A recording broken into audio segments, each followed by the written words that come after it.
We all knew it was a matter of time before he wanted to overthrow the government again. I mean, if you get away with trying to literally overthrow the government of the country that you're the president of, why wouldn't you try it again? Like, honestly, right? Like, I don't know why anyone would want to be the president at all, especially for 8 straight years of it, of just being in charge.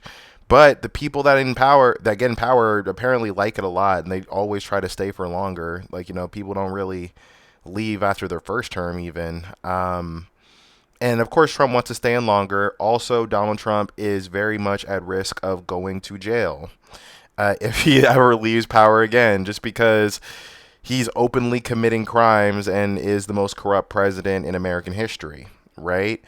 Um, Now, he's selling Trump 2028 hats. Is he going to want to actually follow up on that? I think his body won't allow him.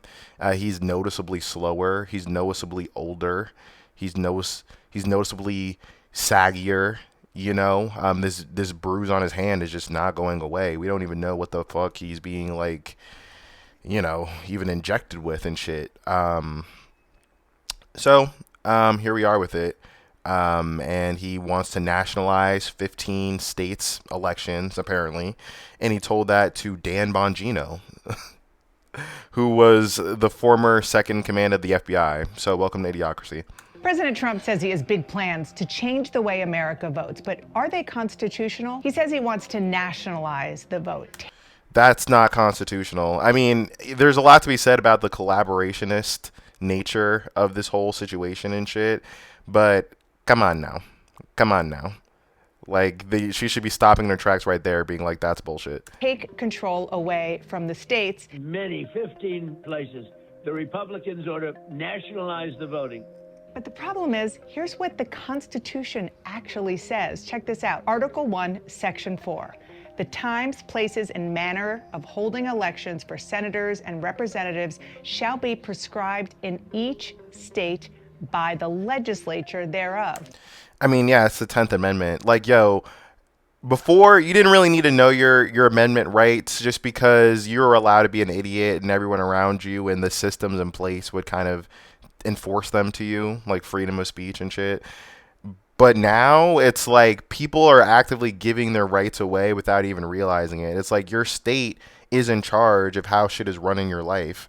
Like, that is one of the benefits of being American. It's the United States. We're basically 50 countries, which makes it a lot more difficult for fascism to take hold here. But this is just his final swing, because if the midterms are successful for the Democrats, then he's just going to become a lot less powerful. And he's already committed too many crimes to really let that happen, Congress can make laws that determine how people vote, but not the president, not the executive branch at all. They're not mentioned in this part of the Constitution, and that's really key. At the White House, spokeswoman Caroline Leavitt said, well, that's what the president meant, that Congress should look at this. What the president was referring to is... I always wonder when she walks up into those microphones if she acknowledges to herself, like, yeah, I'm just going to lie my ass off, or if she, like, truly believes, but she's a little too cunning to truly believe, in my humble opinion. She married someone that's double her age. She's my age, and she's married to a fucking 60-year-old, bro. Has 3 babies with this motherfucker. Like, clearly she's a social climber, right? And because she's my age, like, I know that we have similar views on similar shit because we watch the same cartoons, like, but she's just fully sold her soul to the devil. Like, she's one of, like, the scarier people. Like, like Trump, I feel like you could probably have an interesting and fun conversation with. Like, Caroline Leavitt, like, just watch her drink around her. That's the kind of vibe she gives me, personally. The SAVE Act, which is a huge common sense piece of legislation that Republicans have supported, that President Trump is committed to signing into law during his term. And he spoke with the speaker directly about that yesterday, about the need to get that bill on the floor for a vote.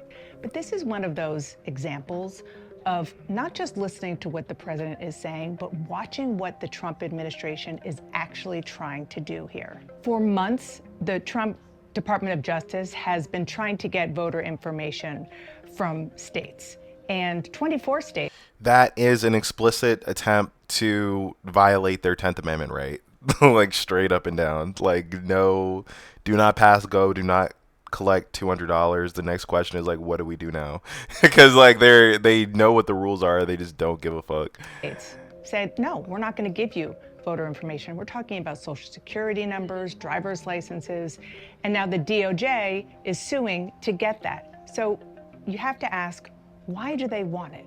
There is significant concern that the administration will use that data to try to supersede or at least sow doubt in November's elections, the midterm elections. And that would... This is like the most important midterm elections in like American history. And it's like, I don't know if it's just an exaggeration when people constantly fucking say that this is the most important election.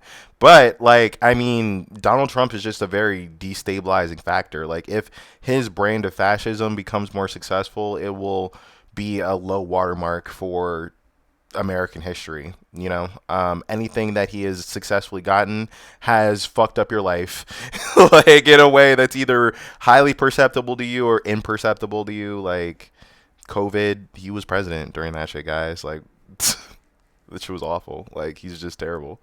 Especially happen if the Democrats win back control of either the House or the Senate. So far, federal judges have been pushing back, siding with the states refusing to give up this data.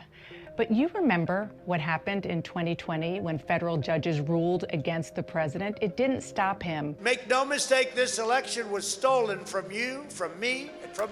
How is this not disqualifying? Like, how did this not prompt like the most severe punishment that the American government has ever had? You know what I mean? Like, we have executed people for less. Yeah, I'm sorry. You know, I'm not saying that should have happened to him, you know, for TOS reasons, but you know, like, it's crazy, like, that we allowed him to get away with this. I mean, our system, and I think what it really revealed to me is that like our system is really susceptible to like a political party going rogue because we only have two of them, right? Like, half of our government is fucking crazy. And the other half isn't performing at their best. They're just not performing at their best. So we're just getting crushed, and the rules are getting changed underneath us, and the rules are breakings of the other rules. It's crazy. I don't know, man. Surface that shows last week's FBI search of the Fulton County Election Office in Georgia. The video, taken by county police and obtained by the Atlanta Journal-Constitution, shows police approaching federal agents, questioning them about their operation. One way or the other, the records are coming with us today. Agents later seized hundreds of boxes of ballots and other documents related to the 2020 election. My thing is, like, how do they not have like armed guards to prevent that from happening, right? Because it's like the law everywhere is enforced by some motherfuckers with some big guns that go bang bang. Okay, like, that's how we know that the laws will be carried out. Like, that's how you know that you can't act up at the mall, because eventually someone with a gun will come, and if you keep acting up, it's gonna go bang bang, right? So here we are, where we have criminals that are invading the motherfucking election places to steal the American people's votes. If it's not on like crystal clear, like totally strong legal boundary, how come there aren't armed security guards to prevent them from taking this? Like, where, you know, we got the federal forces, but where are the state forces? I mean, the governors aren't really willing to deploy them just because it would be really embarrassing to have another civil war in our late age. but you know, I don't know. I'm just asking questions here. I don't know. Now, President Trump is escalating his push to nationalize future elections. The federal government should get involved. If they can't count the votes legally and honestly, then somebody else should take over. The president first setting off a firestorm during a podcast interview with his former FBI deputy director. His former FBI deputy director. A podcast interview with his former FBI deputy director. This shit doesn't happen in China, okay? Okay, like, the Chinese beauty queens don't become the president in China. Like, That just, and to call it Dan Bongino a beauty queen, that's not even it. They're like, I don't even know what the equivalent in China would be, but you get what I'm saying.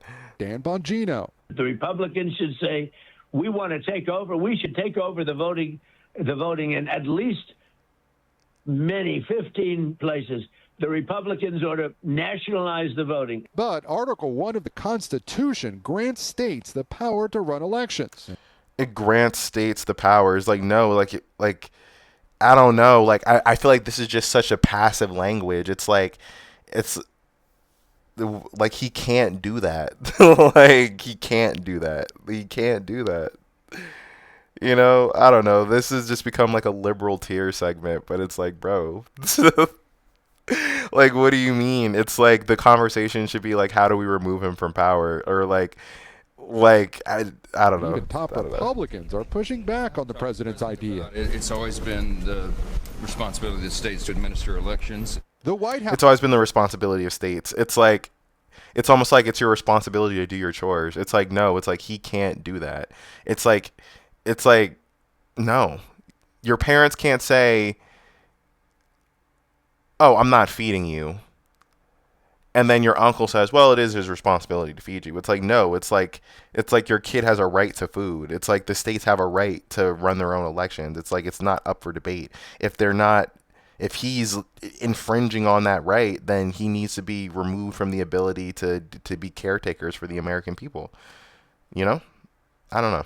House arguing the president was talking about the SAVE Act, a Republican bill already passed by the House, which would require proof of citizenship to register to vote, a requirement already in place in 7 states. With the passage of the SAVE Act, voter ID will be implemented across all. And they're just couching it in voter ID because, look, I don't really give a fuck about voter ID. As long as it's easy enough to vote, that's fine. Now, them creating another obstacle will make it so even fewer people vote. But as long as it's convenient, even if I need like a special voter ID, I don't give a fuck. Okay? But here's the problem. It's not going to just end with the voter ID. It's going to be more and more and more and more and more because it's them. It's even to concede the voter ID is to concede that there's some issue with our voter election system where there's not. There's no fraud in it. There's just not. Like, you know, so yeah, I guess just the voter ID. I guess the Democrats could be strategic and grant them the voter ID in order to get a bunch of other good shit, but they're not even going to do that. And the Republicans don't have a problem playing hardball because they already have the House, the Senate, and the presidency. 50 states. The president, though, later making it clear. Unless the midterm elections don't go their way, which is why they're manipulating them now. So, like, as long as if we could just get through this midterm and it just be even just moderately successful for the Democrats, like, we might be able to avoid the worst of his agenda. But the Democrats would have to play well, and they're not. They don't. They won't. Like, they can't. They suck. For the federal government to take over elections entirely in some states. A state is an agent for the federal government in elections. I don't know why the federal government doesn't do them anyway. Democrats are outraged. It is clear that what happened in Fulton County is not about revisiting the past. Does that man seem outraged to you? Look at the stakes here. It's like the American people don't have a fucking vote anymore, and this guy is like, this is very uncalled for. Like, what the fuck? Like, he should be cursing and yelling and being upset. Like, I don't know. He should act more like a streamer. It is about shaping the outcome of future elections, and quite honestly, dismantling the very guardrails that were put in place to keep them free and fair. No shit. No shit. Like, what the fuck? This is why we need younger people in office. Is like, does anybody have any fucking will anymore? Does anybody have any fucking energy?